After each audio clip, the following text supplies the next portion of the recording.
योहानाचं शुभवर्तमान अध्याय 13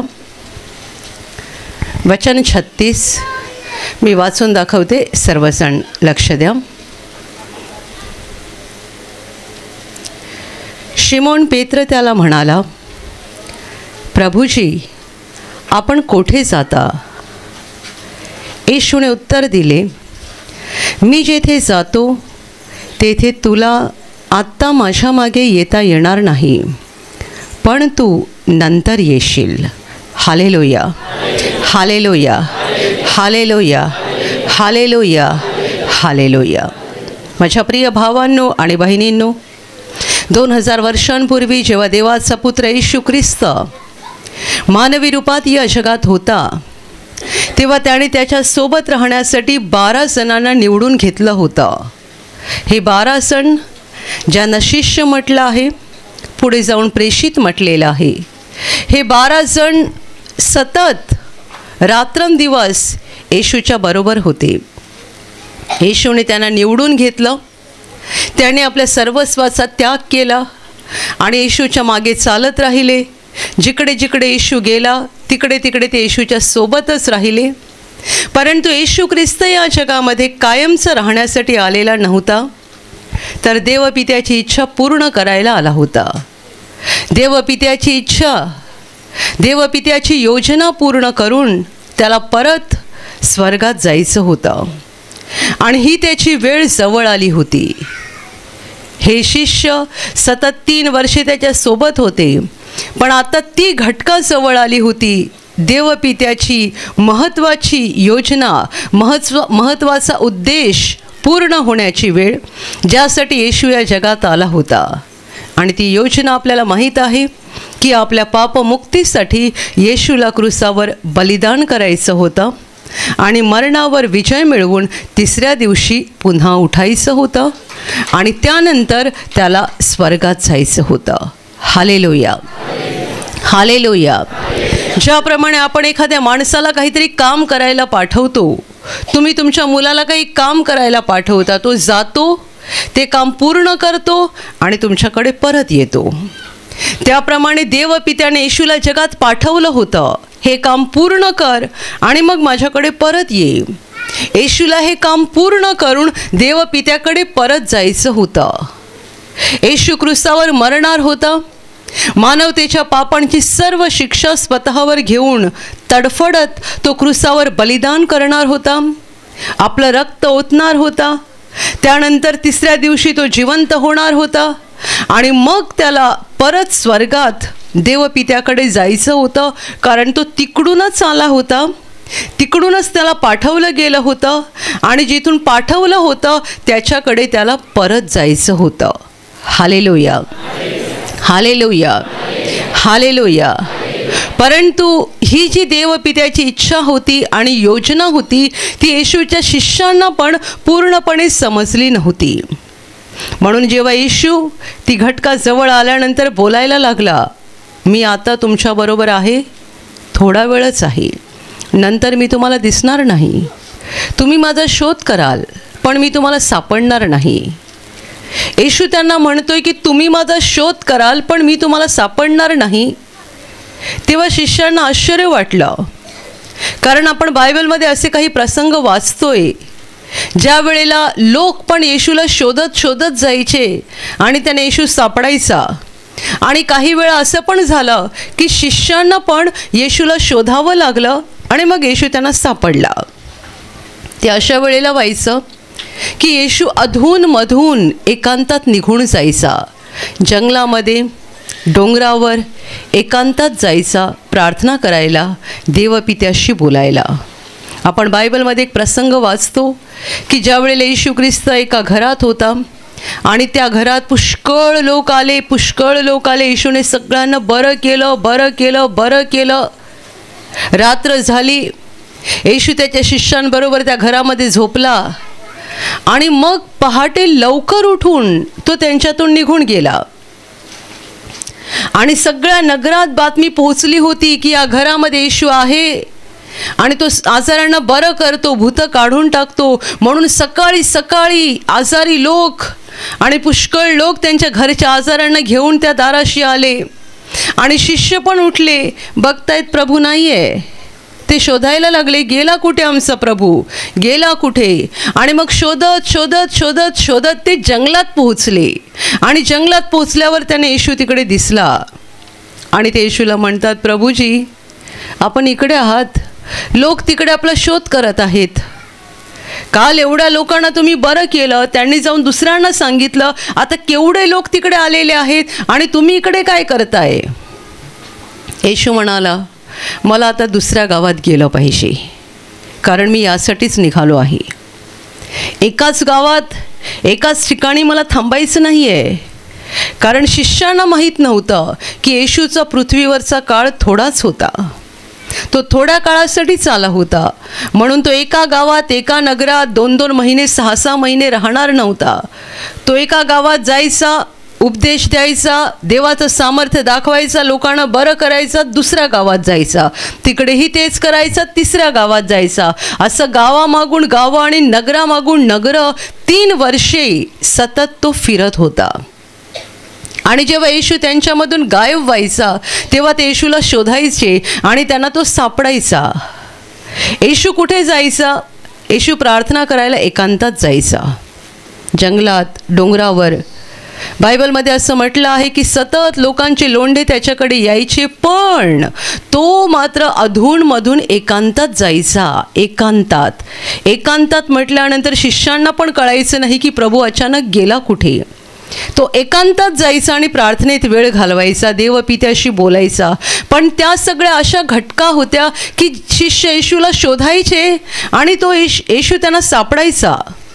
पण आता येशू त्यांना असं म्हणतोय, आता तुम्ही माझा शोध कराल आणि मी तुम्हाला सापडणार नाही. थोडा वेळच आहे, मी थोडा वेळच आता तुमच्याबरोबर आहे, नंतर मात्र मी तुम्हाला दिसणार नाही आणि तुम्ही माझा शोध करणार, पण तरीही मी तुम्हाला सापडणार नाही. तेव्हा येशूचा प्रमुख शिष्य पेत्र म्हणतोय, प्रभूजी आपण कुठे जाता? असं कुठे चाललात तुम्ही की तुम्ही आम्हाला परत दिसणार नाही? असे कुठे जात आहात की आपली परत भेट होणार नाही आहे? असे कुठे जात आहात की आम्ही तुला शोधणार पण तरीही तू आम्हाला सापडणार नाही आहे? तेव्हा येशू म्हणतोय, मी जिकडे जात आहे तिकडे तुला आत्ता माझ्या मागे येता येणार नाही, पण तू नंतर येशील. Hallelujah, hallelujah, hallelujah, hallelujah. केवढं मोठं अभिवचन आहे. मी जिथे जात आहे, कुठे जात आहे? मी आता स्वर्गात जात आहे. माझं क्रूसावरचं बलिदान झालं आणि मी 3ऱ्या दिवशी उठलो आणि 3ऱ्या दिवशी उठल्यानंतर पण थोडी माझी कामगिरी आहे ती मी केली की मग मी स्वर्गात जाणार आहे आणि तिथे तुला आत्ता येता येणार नाही, पण तू नंतर येणार. हालेलुया. हे अभिवचन फक्त पेत्राला नाही तर जेवढे येशूवर विश्वास ठेवतात आणि जेवढे त्याच्यावर प्रेम करतात त्या सगळ्यांसाठी आहे. तो जिकडून आला तिकडे तो परत गेला आणि जिथे तो आहे तिथे आपल्याला सुद्धा तो घेणार आहे. हीच तर आपली आशा आहे, हाच तर आपला आनंद आहे, हाच आपल्या जीवाचा खरा आनंद आहे की जिकडे आपला प्रभू आहे तिकडे आपण जाणार आहोत. Hallelujah, hallelujah. तुम्ही काल देवाचे आभार मानले असतील, प्रभू तुला धन्यवाद कारण तू मला पाप क्षमा दिली आणि मला स्वर्गातलं जीवन दिलं. 1 वर्षापूर्वी देवाचे आभार मानले असतील यासाठी, 5 वर्षापूर्वी आभार मानले असतील यासाठी, उद्या पण तुम्ही यासाठी आभार मानाल. पण एवढ्यात आपण स्वर्गात जात नाही. आपल्या सगळ्यांची ठरवलेली वेळ आहे आणि त्या वेळेला मात्र देव आपल्याला स्वर्गात घेणार आहे आणि एक दिवस आपण देवाच्या जवळ स्वर्गात जाणार आहोत. युगानुयुग देवाबरोबर आनंदात राहणार आहोत.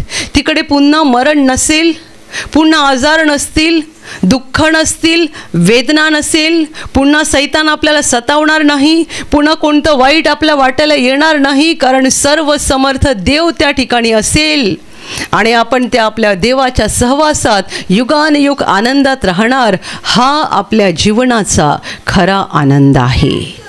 Hallelujah, hallelujah, hallelujah, hallelujah. याच्याशिवाय बाकी जे काही आपले आनंद आहेत ते सगळे क्षणाचे आनंद आहेत, क्षणाचे. एकदा असं घडलं होतं की येशूने त्याच्या शिष्यांना मोठा अधिकार आणि मोठं सामर्थ्य देऊन पाठवलं. जे काम मी करतोय ते तुम्ही पण जाऊन करा. शिष्यांनी येशूकडून अधिकार घेतला, सामर्थ्य घेतला आणि गेले लोकांमध्ये, गावोगावी फिरले आणि नंतर मग ते येशूकडे परत आले. खूप आनंदी होते, खूप खुश होते, कारण जे काम येशूने केलं होतं ते काम त्यांच्याद्वारे पण झालं. ते पण येशूचं नाव घ्यायचे, आजारी बरे व्हायचे, दुखणं निघून जायचं, मोठी मोठी अद्भुतं व्हायची.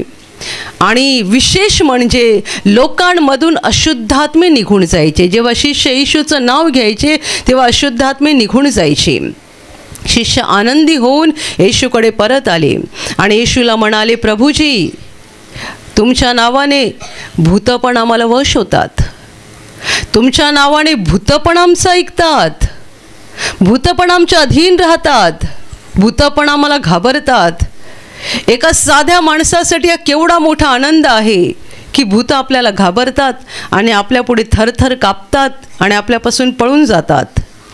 पण येशू त्यांना म्हणतो, भूते तुम्हाला वश होतात याचा आनंद मानू नका, तर तुमची नावे स्वर्गात लिहिलेली आहेत याचा आनंद माना. Hallelujah, hallelujah, hallelujah, hallelujah. खरा आनंद आपला काय असावा की आपण देवाजवळ स्वर्गात जाणार आहोत. आजारमुक्तीचा आनंद थोडा वेळ राहतो, नोकरीमध्ये प्रमोशन मिळालं, बढती मिळाली, त्याचा आनंद थोडा वेळ राहतो, मुलगा परीक्षेत चांगल्या गुणांनी पास झाला, तो आनंद थोडा वेळ राहतो, घरामध्ये काहीतरी छानपैकी जेवायला बनवलेलं आहे, तो आनंद थोडा वेळ राहतो, नवीन घर बांधलं, तो पण आनंद थोडा वेळच राहतो. नवीन घर बांधलं, वर्ष निघून गेले, 2 वर्ष निघून गेले, त्या घराला तडा जायला लागल्या, भिंतीचा कलर निघायला लागला, आनंद निघून जातो. घरामध्ये नवा TV आणला, तो पण क्षणाचा आनंद आहे. नवीन फ्रीज आलं, क्षणाचा आनंद आहे. किती वेळा असं होतं की आपण मोठ्या हौशेने काहीतरी भारी वस्तू घेतो, ती असेपर्यंत आपण खुश असतो आणि नंतर त्या गोष्टीमध्ये काहीतरी थोडासा बिघाड होतो किंवा काहीतरी त्याच्यातलं खराब होते आणि लगेच आपण नाराज होतो. जगातले सगळे आनंद क्षणाचे आनंद आहेत, क्षणाची. मी अशा लोकांना बघितलेलं आहे, मुलगा परदेशात नोकरीला गेला म्हणून एवढे खुश होतात, हसतात. काय झालं, मुलाला अमेरिकेला नोकरी मिळाली. 3 महिन्याने येतात, तोंड उतरलेलं असते. काय झालं, मुलगा आम्हाला 1 रुपया पण पाठवत नाही. 3 महिन्यापूर्वी मस्त हसत होते, मुलगा आमचा अमेरिकेला गेला, आम्ही प्रार्थना केली होती, देवाने आमची प्रार्थना ऐकली, मुलगा अमेरिकेला गेला. आणि 3 महिन्यानंतर येतात, चेहरा उतरलेला आहे. आता काय झालं, मुलगा आम्हाला विचारत पण नाही. आणि काहीतरी सांगतात त्याने तिकडची कोण मुलगी केलेली आहे, तर तो आम्हाला फोन पण करत नाही. तो म्हणतो मी आता घरी पण येणार नाही. Hallelujah, hallelujah, hallelujah. येशू म्हणाला, भूतं तुम्हाला वश होतात याचा आनंद मानू नका, तर तुमची नावे स्वर्गात लिहिलेली आहेत याचा आनंद माना.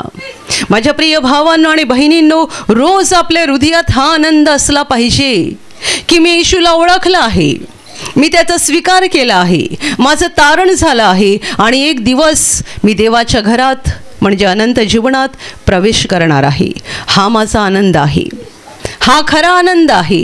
देवाने जर तुम्हाला बरं केलेलं आहे, देवाने जर तुम्हाला नोकरी दिलेली आहे, देवाने जर तुम्हाला आशीर्वादित केलेलं आहे, तर यामागे त्याचा उद्देश पण हाच आहे की या गोष्टी पाहिल्यानंतर तुम्ही ह्या गोष्टीकडे बघत राहू नये, तर ज्याने तुम्हाला या गोष्टी दिल्या त्या देवाकडे तुम्ही आपलं मन लावावं, त्याच्याकडे आपलं लक्ष लावावं, तुम्ही त्याच्याकडे बघत राहावं. आजारमुक्ती येशूच्या नावाने होते, दुःखमुक्ती होते, अशुद्ध आत्मे निघून जातात, छोट्यातले छोटे आजार पण जातात, मोठ्यातले मोठे आजार पण जातात.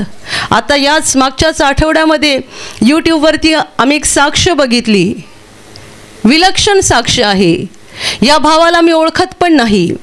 हा भाऊ कुठेतरी उत्तर प्रदेशमध्ये देवाचं काम करतोय आणि त्याची साक्ष यूट्यूबवर आम्हाला दिसली.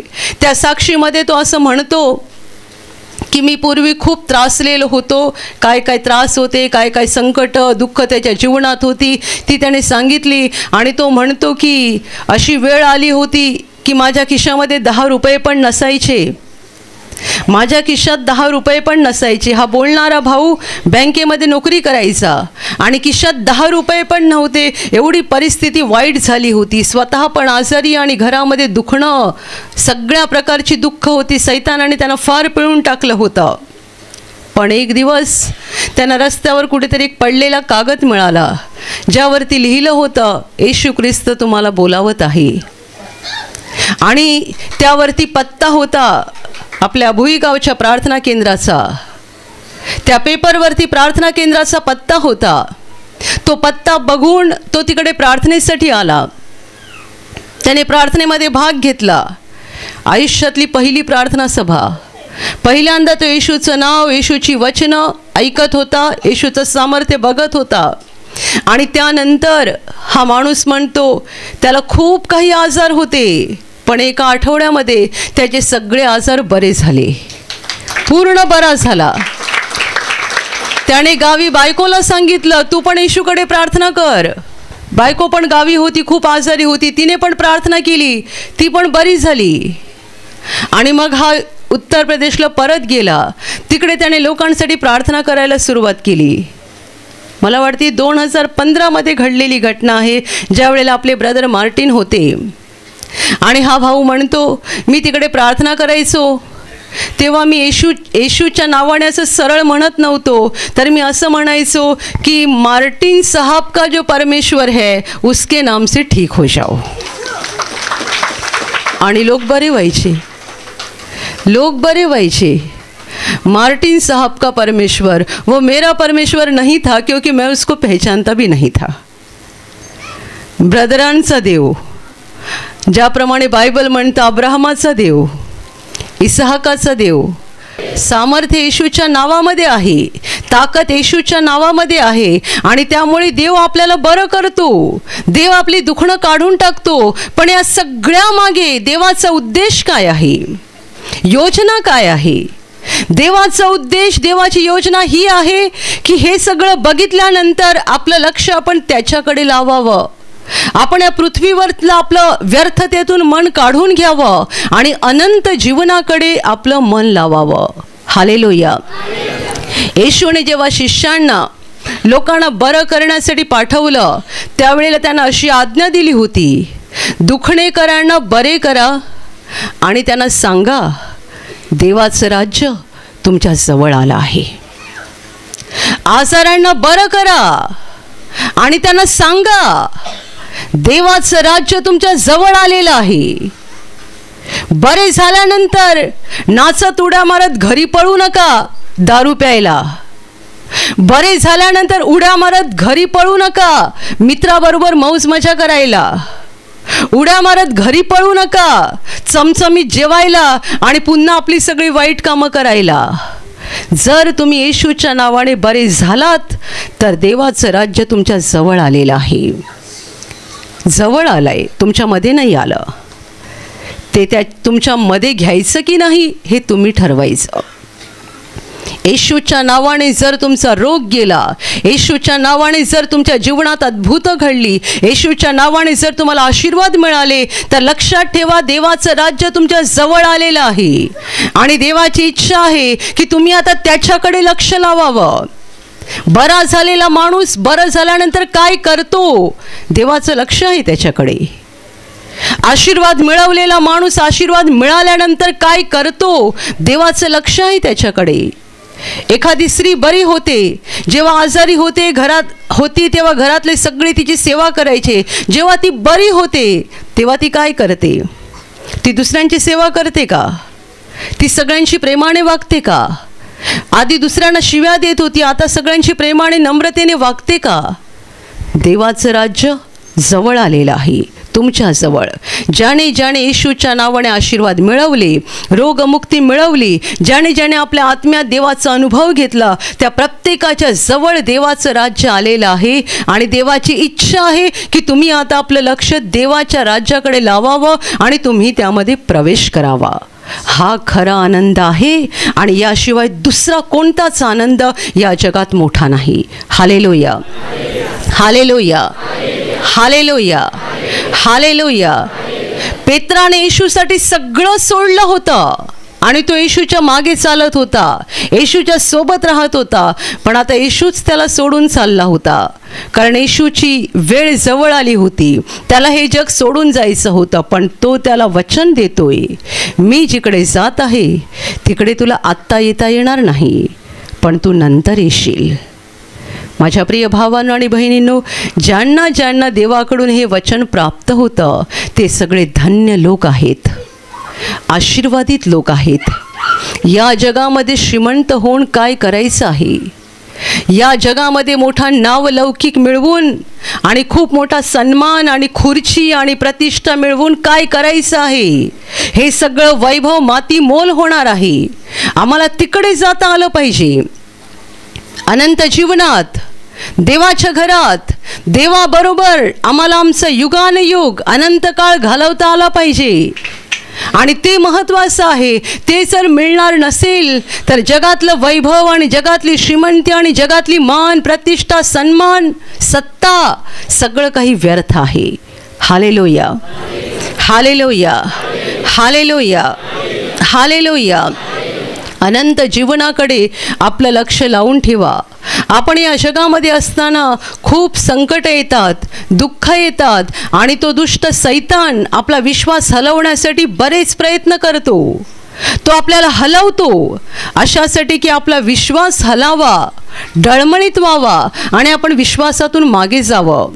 पण लक्षात ठेवा, कितीही संकट आली, कितीही दुःख आली आणि सैतानाने आपल्याला कितीही छळायचा प्रयत्न केला, तरीही आपलं लक्ष त्या वैभवाकडे असावं, त्या गौरवाकडे असावं जे देव आपल्याला देणार आहे. आपल्याला तिकडे जायचं आहे आणि तोपर्यंत आपल्याला आपला विश्वास टिकवून ठेवायचा आहे.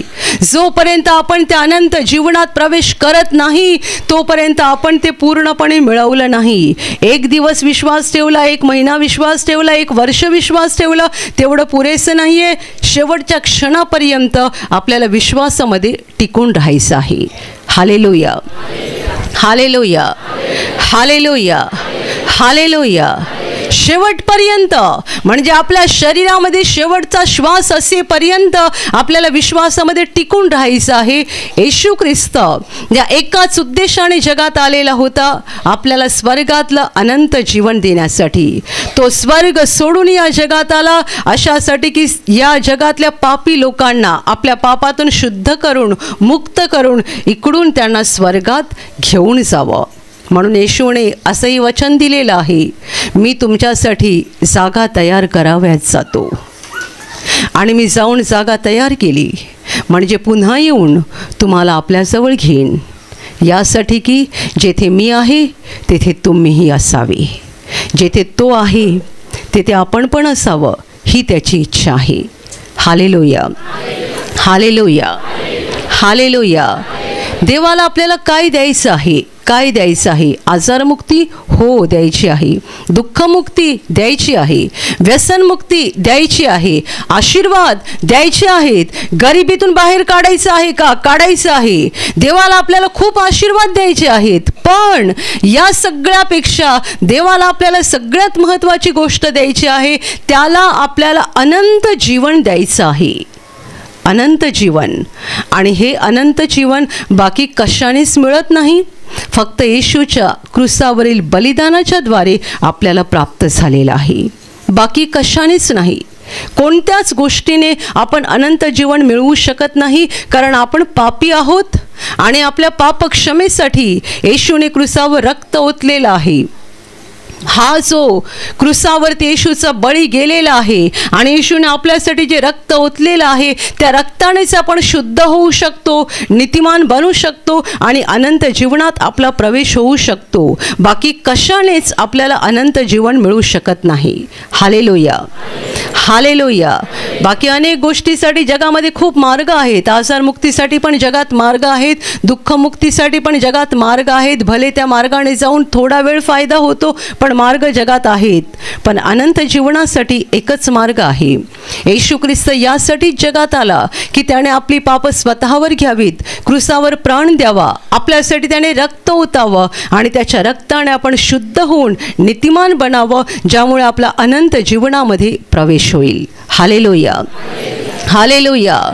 तुम्हाला आणि मला स्वर्गात घ्यावं ही देवाची इच्छा आहे. तिमोथेला लिहिलेल्या पत्रात संत पौल म्हणतो, सर्व माणसांचे तारण व्हावे आणि सर्वांनी सत्याच्या परिपूर्ण ज्ञानाप्रत पोहोचावे ही देवाची इच्छा आहे. ही देवाची इच्छा आहे. सगळ्या माणसांचं तारण व्हावं, सगळ्यांना पापक्षमा मिळावी, सगळे सरळ आणि सत्याच्या मार्गावर यावेत आणि सगळे स्वर्गामध्ये पोहोचावेत, अनंत जीवनात पोहोचावेत ही देवाची इच्छा आहे. पण ज्या लोकांना ही देवाची इच्छा कळत नाही आणि आपल्याच वाईट मार्गाने चालत राहतात, त्यांच्या जीवनात ही देवाची इच्छा पूर्ण होत नाही. पण असं नाही आहे की देवाला कोणाचा नाश करण्यामध्ये आनंद आहे. जुन्या करारात परमेश्वराने असंही म्हटलेलं आहे, एखाद्या दुर्जनाचा नाश होतो त्यात मला काही आनंद नाही, त्याने वळून जगावे यात मला आनंद आहे.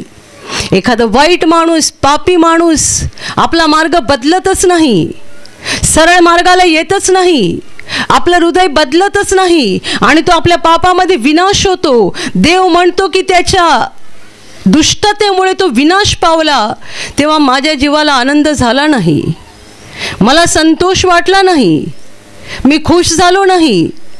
तो जर वळून जगला असता तर मला बरं वाटलं असतं. आता हे जे जगणं देव म्हणतो ते अनंत जीवनातलं जगणं आहे, इथलं नाही. इथे सगळेच एक दिवस शरीरात मरणार आहेत. Hallelujah, hallelujah. आणि येशू म्हणाला, मी तर त्यांना जीवन प्राप्ती व्हावी आणि ती विपुलपणे व्हावी म्हणून आलो आहे. तो का आलेला आहे हे त्याने स्वतः सांगितलं, आपल्याला जीवन द्यायला आणि विपुल जीवन द्यायला. 10 वर्षाचं नाही. तुम्ही कॅन्सरमधून बरे झालात तर 10 वर्षे पुढे जगाल, HIV बरे झालात तर 25 वर्षे जगाल, TBतून बरे झालात 30 वर्षे पुढे जगाल. पण एक दिवस मरायचं आहे. शरीरात एक दिवस आपण मरणार आहोत. कॅन्सरमधून बरा झालेला माणूस जो उद्या मरणार होता तो पुढचे 10 वर्षे जिवंत राहील. HIV जो पुढच्या महिन्यात मरणार होता तो पुढचे 25 वर्षे जिवंत राहील. देवाने त्याला बरं केलं म्हणून. पण येशूला का आपल्याला 10 वर्षाचंच आयुष्य द्यायचं आहे, 25 वर्षाचंच जीवन द्यायचं आहे. येशू म्हणाला, मी त्यांना जीवन प्राप्ती व्हावी आणि ती विपुलपणे व्हावी. विपुल जीवन, भरपूर जीवन. 1 वर्षाचं नाही, 10 वर्षाचं नाही, 100 वर्षाचं नाही, 1000 वर्षाचं नाही, अनंत काळाचं जीवन त्याला आपल्याला द्यायचं आहे. या शरीरात आपण कधीही मरू, वयाच्या 50व्या वर्षी मरू की 60व्या वर्षी मरू की 80व्या वर्षी मरू, परंतु देवाला आपल्याला अनंत जीवन द्यायचं आहे की आपण देवाबरोबर स्वर्गात अनंत काळ जिवंत राहावं. Hallelujah, hallelujah, hallelujah, hallelujah. माझ्या प्रिय भावांनो आणि बहिणींनो, म्हणून आपलं लक्ष नेहमीच अनंत जीवनाकडे लावा. आपल्या रोजच्या जीवनात आपण या गोष्टी खूप वेळा विसरून जातो. अनेक गोष्टींचा आपण विचार करतो, पण या गोष्टीचा आपल्याला विसर पडतो. आपण विसरून जातो की आपल्यासाठी महत्त्वाचं हे आहे की आपल्याला अनंत जीवनामध्ये प्रवेश करायचा आहे. जेव्हा ही गोष्ट तुमच्या लक्षात राहील, तुम्हाला याचं भान राहील, तेव्हा सगळ्यात पहिली गोष्ट होईल म्हणजे तुमच्या हृदयात आनंद राहील.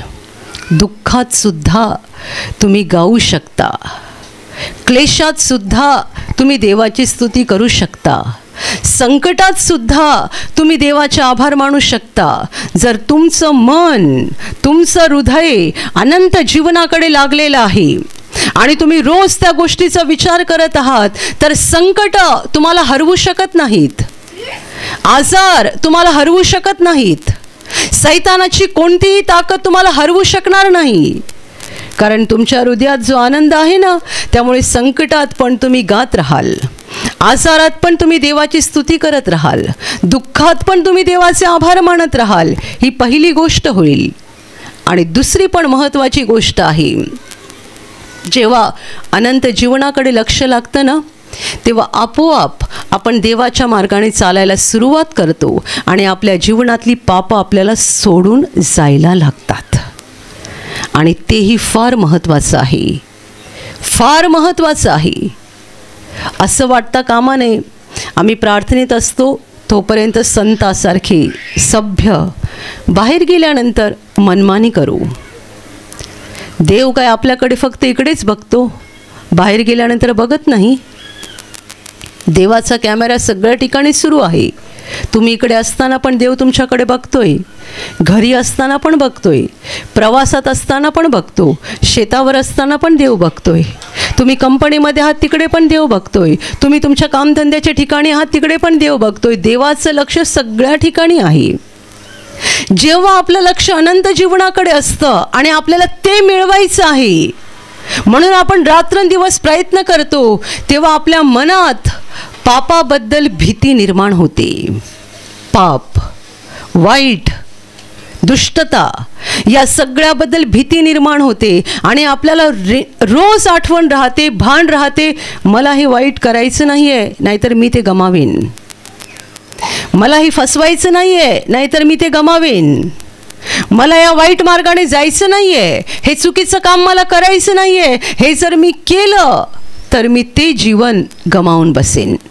Hallelujah, hallelujah, hallelujah.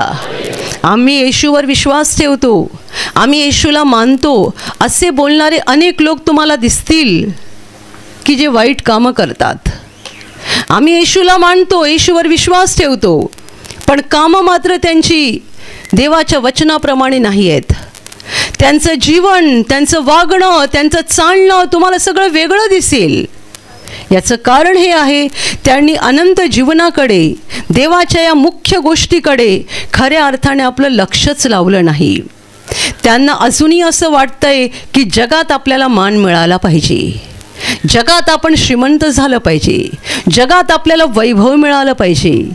येशूने सांगितलेली घटना, ज्या घटनेमध्ये श्रीमंत माणूस आणि दरिद्री लाजर, श्रीमंत माणूस बंगल्यात राहणारा, ऐशारामात रोज घरात मेजवान्या जोडणारा, दरिद्री लाजर त्याच्या घराच्या मागे फोडांनी भरलेला, या श्रीमंत माणसाच्या घरातून जे उष्ट बाहेर टाकलं जायचं कुत्र्यांना, त्यावरती आपलं पोट भरणारा. दोघं मरण पावले आणि दोघांची काय अवस्था झाली. कुत्र्यांच्या बाजूला बसून उष्ट अन्न खाणारा दरिद्री लाजर, फोडांनी जखमांनी भरलेला, मेल्यानंतर देवाने देवदूत पाठवले त्याला उचलण्यासाठी. केवढा मोठा सन्मान सांगा. जगासाठी तो एक तुच्छ मानलेला माणूस होता, फोडांनी भरलेला. असं म्हटलंय की कुत्री त्याच्या जखमा चाटायचे. काय जीवन असेल त्याचं. श्रीमंत माणसाच्या बंगल्यातून जे बाहेर उष्ट टाकलं जायचं कुत्र्यांसमोर ते तो खायचा. पण जेव्हा तो मेला तेव्हा देवाने देवदूत पाठवले त्याला उचलण्यासाठी. जगाने त्याचा अपमान केला, देवाने या दरिद्री माणसाचा सन्मान केला.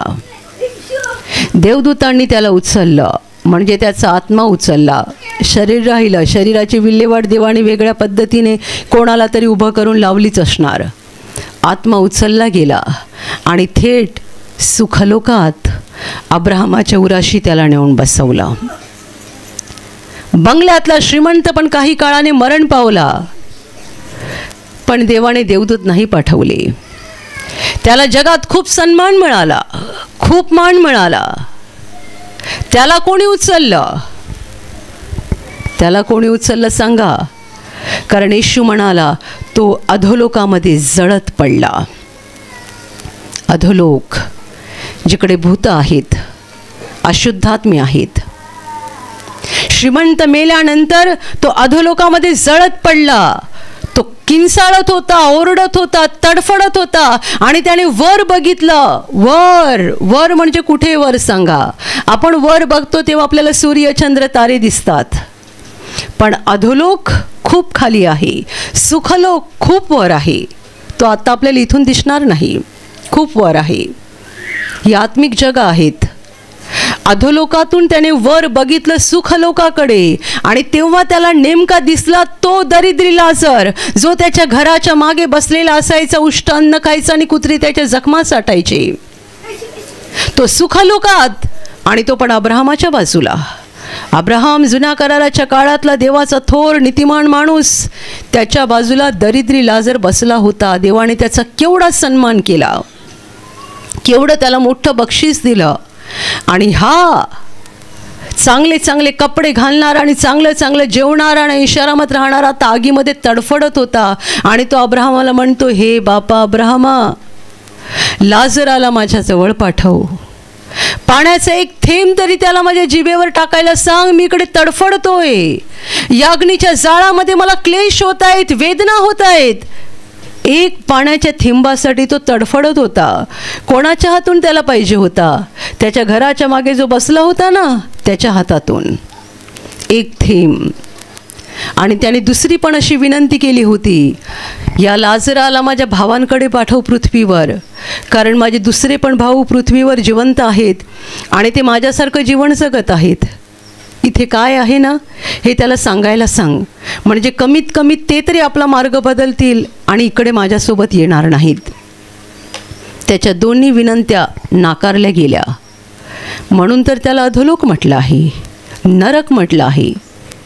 मी नेहमी लोकांना सांगते, इथे आपण कितीही रडू, कितीही पडू, पण पृथ्वी अशी जागा आहे जिकडे देव त्याच्या लोकांची हाक ऐकतो. पण नरक आणि अधोलोक अशी ठिकाणं आहेत जिकडे तुम्ही कितीही रडा, कोणी तुमचं ऐकणार नाही, कोणी तुमची दाद घेणार नाही, एकही विनंती ऐकली जाणार नाही. तो अधोलोकात होता आणि म्हणून त्याने 2 विनंत्या केल्या, त्याची एकही विनंती ऐकली गेली नाही. अधोलोक, नरक या जागा का भयानक आहेत? कारण तिकडे देव लक्ष देत नाही, देव बघत नाही. तिकडे रडणारे, किंचाळणारे आत्मे पूर्णपणे देवाच्या दृष्टीआड आहेत. देव त्यांच्याकडे लक्ष देत नाही. Hallelujah, hallelujah, hallelujah, hallelujah. माझ्या प्रिय भावांनो आणि बहिणींनो, आत्म्यामध्ये जागी रहा. आपल्याला अनंत जीवन मिळवायचं आहे. या पृथ्वीवर आपल्याला स्वतःचं राज्य तयार करायचं नाही आहे.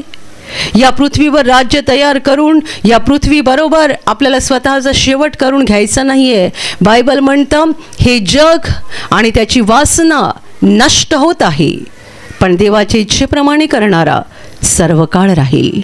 हे जग संपून जात आहे, त्याच्या वासना संपून जात आहेत, परंतु आपल्याला या जगाला चिकटून स्वतःला संपवायचं नाही आहे, तर देवाच्या इच्छेप्रमाणे वागून देवाबरोबर आपल्याला अनंत काळ जिवंत राहायचं आहे. Hallelujah, hallelujah, hallelujah. येशू आपल्यासाठी या जगात आला या हेतूने की आपल्याला इथून स्वर्गामध्ये न्यावं.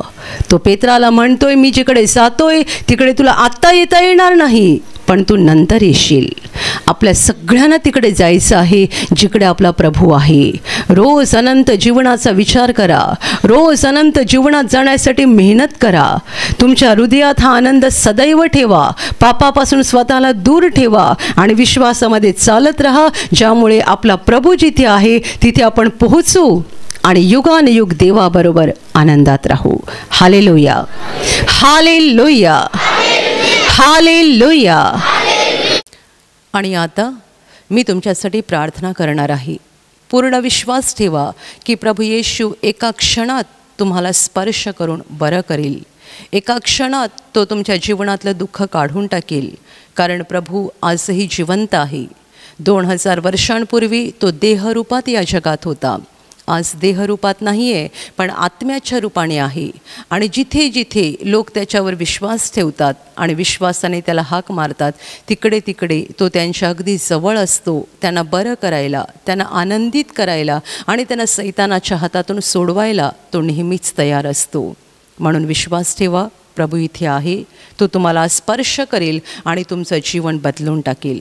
जिथे तुम्हाला आजार आहे तिथे विश्वासाने हात ठेवा आणि तिथे हात ठेवणं शक्य नसेल तर छातीवर हात ठेवा.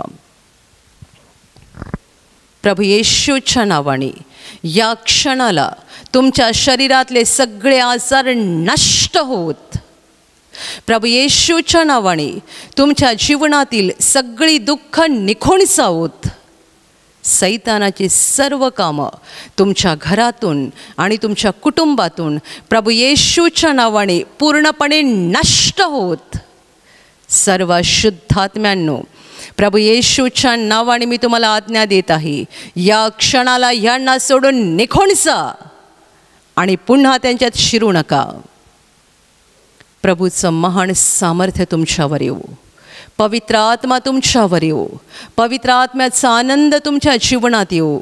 पवित्र आत्म्याची शांती तुमच्या हृदयात येऊ आणि तुमचं जीवन स्वर्गीय प्रकाशाने भरून जावो. आमीन.